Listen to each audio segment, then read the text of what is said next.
BLM Kerala, Tamil Nadu, Pondicherry. സംസ്ഥാനത്ത് കൂടുതൽ വൈദ്യുതി എത്തിക്കാൻ സാധിച്ചില്ലെങ്കിൽ ഈ വർഷം വൈദ്യുതി നിയന്ത്രണം പതിവായേക്കും. സംസ്ഥാനത്ത് മഴ ലഭിക്കാത്ത ദിവസങ്ങളിൽ ലോഡ് ഷെഡിംഗ് വേണ്ടി വന്നേക്കുമെന്നാണ് ലഭിക്കുന്ന വിവരം. മഴ കുറയുകയാണെങ്കിൽ നിയന്ത്രണം ഡിസംബർ വരെയെങ്കിലും തുടരും. ചില ദിവസങ്ങളിൽ കൂടുതൽ സമയം വൈദ്യുതി മുടങ്ങാനും സാധ്യതയുണ്ട്. 15 മുതൽ 30 മിനിറ്റ് വരെയാണ് സംസ്ഥാനത്ത് ലോഡ് ഷെഡിംഗ് തീരുമാനിച്ചിരിക്കുന്നത്. എന്നാൽ ഇത് പലയിടത്തും 1 മണിക്കൂർ വരെ നീളുന്നുണ്ടെന്നും പരാതികളുണ്ട്. സംസ്ഥാനത്ത് മഴ ലഭിക്കാത്ത സാഹചര്യത്തിൽ കടുത്ത ചൂടാണ് അനുഭവപ്പെടുന്നത്. കാലവർഷം പോലും വൈദ്യുതി നിയന്ത്രിക്കുന്ന ചൂണ്ടിക്കാട്ടി പ്രതിഷേധവും ഉയരുന്നുണ്ട്. അതേസമയം എൽ നിനോ നിലവിലെ പ്രതിസന്ധിക്ക് കാരണമെന്ന് മന്ത്രി സണ്ണി ജോസഫ് പറഞ്ഞു. സംസ്ഥാനത്ത് ഗുരുതര വൈദ്യുതി പ്രതിസന്ധിയാണുള്ളതെന്നും അദ്ദേഹം പറഞ്ഞു. മഴ കുറഞ്ഞതാണ് പ്രതിസന്ധിക്ക് കാരണമെന്നും കാലാവസ്ഥ അനുസരിച്ചാകും നിയന്ത്രണത്തിൽ തീരുമാനമെന്നും മന്ത്രി വ്യക്തമാക്കിയിട്ടുണ്ട്. അതിനു പിന്നാലെയാണ് ഇപ്പോൾ സംസ്ഥാനത്ത് വൈദ്യുതി നിയന്ത്രണം കൊണ്ടുവന്നത്.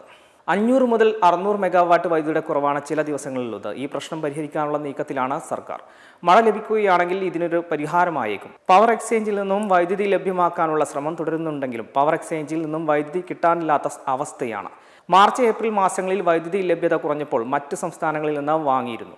ജൂൺ 15 ശേഷം കൂടുതൽ മഴ കിട്ടുമായിരുന്നായിരുന്നു പ്രതീക്ഷ. ജൂൺ 30 വരെ വൈദ്യുതി നിയന്ത്രണമായിരുന്നു നേരത്തെ KSEB അറിയിച്ചത്.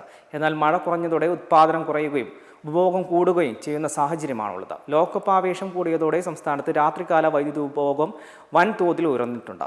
നിയന്ത്രണം അവസാനിപ്പിക്കാൻ പുറത്തുനിന്ന് വൈദ്യുതി വാങ്ങേണ്ടി വരും. എന്നാൽ കേന്ദ്ര പൂളിൽ വൈദ്യുതി ലഭ്യമല്ലാത്തത് തിരിച്ചടിയായിട്ടുണ്ട്. സംസ്ഥാനത്തെ വൈദ്യുതി നിയന്ത്രണത്തിൽ ആരോപണ പ്രത്യാരോപണങ്ങളുമായി പ്രതിപക്ഷവും ഭരണപക്ഷവും രംഗത്തെത്തിയിട്ടുണ്ട്.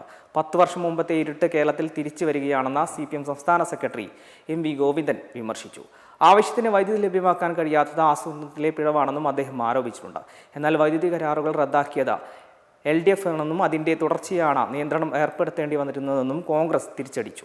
മെമ്പർമാരുടെ നിക്ഷേപങ്ങൾക്ക് ഉയർന്ന ലാഭവിഹിതം നൽകുന്ന കേന്ദ്ര സർക്കാർ സഹകരണ registered society Bharat Lajna multi state housing cooperative society limited.